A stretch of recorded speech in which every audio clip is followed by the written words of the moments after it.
confrontation. CNN's Mike Chinoy is monitoring the situation for us from the streets of Jakarta. He's on the telephone with us now. Mike? Martin, the capital of Indonesia awoke to discover massive military deployment. The Indonesian armed forces moving heavy armor, tanks, troops, barricading roads with barbed wire blockades in an attempt to really put the lid on possible protests today.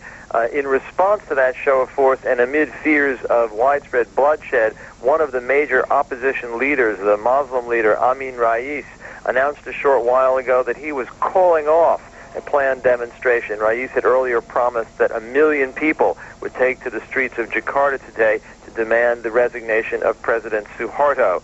There are still large numbers of students who have taken over the National Assembly building. They remain there all night. They are there at the moment. However, the situation at the National Assembly continues to be peaceful, and the military has indicated that as long as the students remain orderly, they will not be ousted from the National Assembly.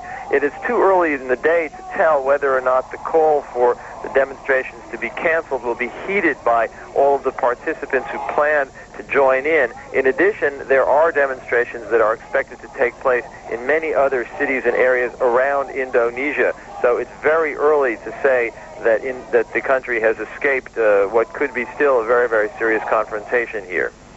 Mark? If the confrontation doesn't take place today, does that merely mean it could happen some other day, or could it possibly mean they really have turned the corner?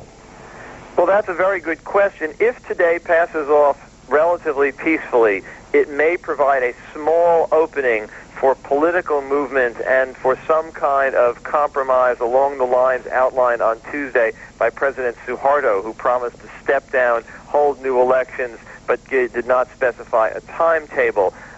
However, there's still a tremendous amount of popular anger towards the president. There's still a lot of popular sentiment that he should step down right away, and the fact that the military has prevented massive demonstrations from taking place today, if in fact that turns out to be the case, does not mean that there won't be demonstrations in the days ahead. CNN's Mike Chinoy joining us from the streets of Jakarta. Thanks very much. For weeks, the protesters have been demanding only one thing, that President Suharto resign, and he says he will, after certain conditions are met. But is that good enough for his citizens? Here's our Jakarta Bureau Chief, Maria Ressa.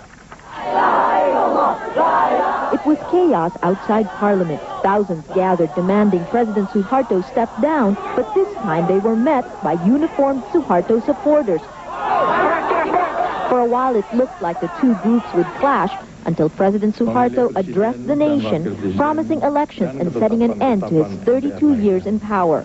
I hereby declare that I will not stand for re-election to the presidency. Mr. Suharto promised to reshuffle his cabinet and create a national reform committee which would set new laws for elections. Indonesia has never had a peaceful transfer of power. In the last 53 years, it has only had 2 presidents, and that transition, now dubbed the Year of Living Dangerously, was one of its bloodiest moments in history. Certainly, no one here wants to see it happen again. Only the financial community seemed to take President Suharto at face value, with the rupiah and stock market recovering dramatically after his announcement. Others were more skeptical. Mr. Suharto, they say, is the problem, not the solution. Opposition leader Amin Rais agrees, calling Indonesians out on the streets Wednesday to demand Mr. Suharto resign now. We will have a kind of peaceful and non-violent people power once